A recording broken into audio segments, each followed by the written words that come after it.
during 2010. New laws such as the Affordable Care Act and the Small Business Jobs Act of 2010 created and expanded deductions and credits that small businesses and self-employed individuals should consider when completing their tax returns and making business decisions in 2011. Health insurance deduction reduces self-employment tax. With the enactment of the Small Business Jobs Act of 2010, self-employed taxpayers who pay their own health insurance costs can now reduce their net earnings from self-employment by these costs. Previously, the self-employed health insurance deduction was allowed only for income tax purposes. For tax year 2010, self-employed taxpayers can also reduce their net earnings from self-employment, subject to self-employment tax on Schedule SE, by the amount of self-employed health insurance deduction claimed on line 29 of Form 1040. Taxpayers can claim the self-employed health insurance deduction if the insurance plan is established under their business and if either of the following are true. They were self-employed and had a net profit for the year, or they received wages from an S corporation in which the taxpayer was a more than 2% shareholder.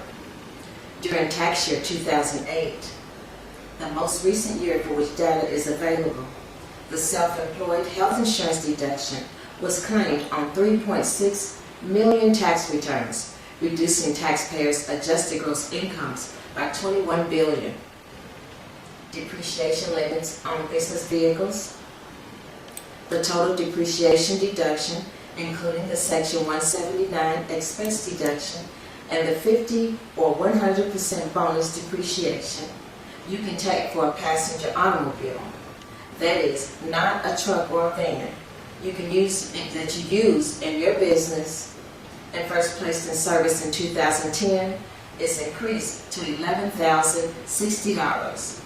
The maximum deduction you can take for a truck or van you use in your business and first placed into service in 2010 is increased to $11,160. If you do not take any bonus depreciation for the passenger automobile, truck, or van you use in your business and first placed in service in 2010, the maximum deduction you can take for a passenger automobile is $3,060, and for a truck or van, $3,160, 50 or 100% bonus depreciation. Generally, businesses can take a special depreciation allowance to recover part of the cost of qualified property placed in service during the tax year. The allowance applies only for the first year you place the property in service. Businesses that acquire and place qualified property into service after September 8, 2010 can now claim a depreciation allowance of 100% of the cost of the property. The property must be placed in service before January 1st, 2012.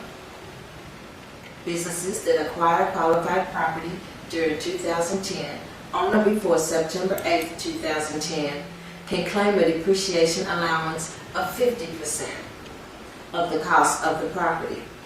The property must be placed in service before January 1st, 2013.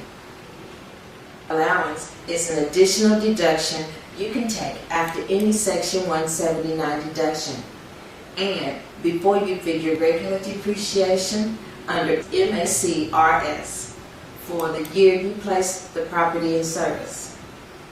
The types of property that can be depreciated are described in the instructions to Form 4562.